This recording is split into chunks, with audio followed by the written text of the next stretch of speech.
పావు కోడికి ముప్పావు మసాలా పెట్టినట్లుంది జిఎస్టీ సంస్కరణలపై ప్రధానమంత్రి నరేంద్ర మోడీ గారి వైఖరి.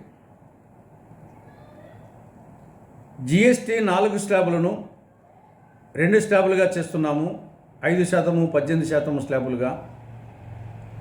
దీనివలన 345 వస్తువుల ధరలు భారీగా తగ్గుతాయి.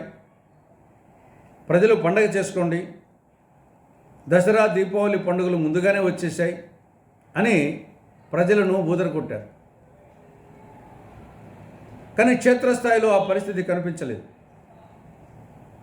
కాపురం చేసే లక్షణం ఖాళీ గోటికాడనే కనిపిస్తుందన్నట్లు నిన్న మొదటి రోజున సెప్టెంబర్ 22వ తారీఖున ఆ పరిస్థితి చాలా చోట్ల కనిపించలేదు. పాలు, కూరగాయలు, నిత్యావసర సరుకు ధరలు ఎక్కడ కూడా తగ్గలేదు. తగ్గించిన ధరల బోర్డులు ఎక్కడా పెట్టలేదు.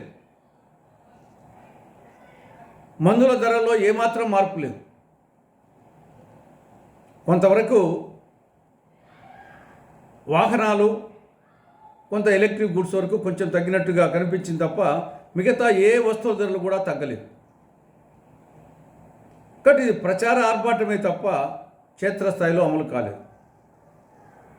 ఇక రెండో విషయం, ఇది ఎలా ఉందంటే కర్రుతో వాతలు పెట్టి ఆ వాతలు పెట్టిన వ్యక్తే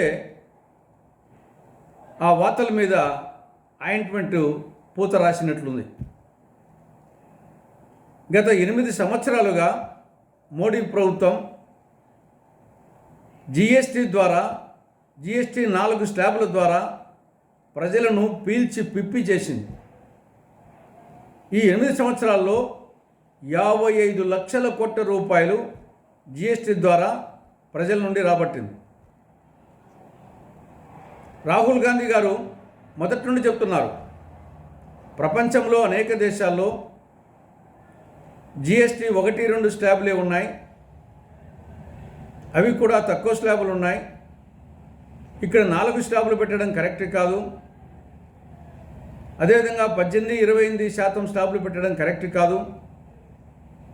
వాటిని తగ్గించాలి, వీలైతే 5% మాత్రమే పెట్టాలి. పెట్రోలు, డీజిలు, పెట్రోలియం ఉత్పత్తులను కూడా జిఎస్టీ పరిధిలోకి తేవాలి అని రాహుల్ గాంధీ గారు పదే చెప్పారు. కానీ 8 సంవత్సరాలుగా మోడీ ప్రభుత్వం ఏమాత్రం పట్టించుకోకుండా ప్రజలను పీల్చి పిప్పి చేసింది. ఇప్పుడు బీహార్ ఎన్నికలు లేకుంటే మిగతా దృష్టిలో పెట్టుకొని ఒక తాత్కాలికమైనటువంటి ఉపశమనం కలిగించి అది ఏదో ఒక అద్భుతం చేసినట్టుగా, బ్రహ్మాండం చేసినట్టుగా పండుగ చేసుకోండి అని చెప్పేసి ప్రజలను ఊరగొడుతున్నాడు. నిజంగా మోడీ ప్రభుత్వానికి ప్రజలపైన అభిమానమే ఉంటే ప్రస్తుతం ఉన్నటువంటి 5-18% స్లాబులను, ఈ స్లాబుల్లో 18% స్లాబ్ను తొలగించి కేవలం 5% స్లాబే పెట్టాలని, పెట్రోలు, డీజిలు వీటిని కూడా జిఎస్టీ పరిధిలోకి తేవాలని, క్షేత్రస్థాయిలో జిఎస్టీ సంస్కరణలు సమర్థవంతంగా పకడ్బందీగా అమలయ్యేటట్టు చూడాలని కాంగ్రెస్ పార్టీ మోడీ ప్రభుత్వానికి సూచిస్తూ ఉంది.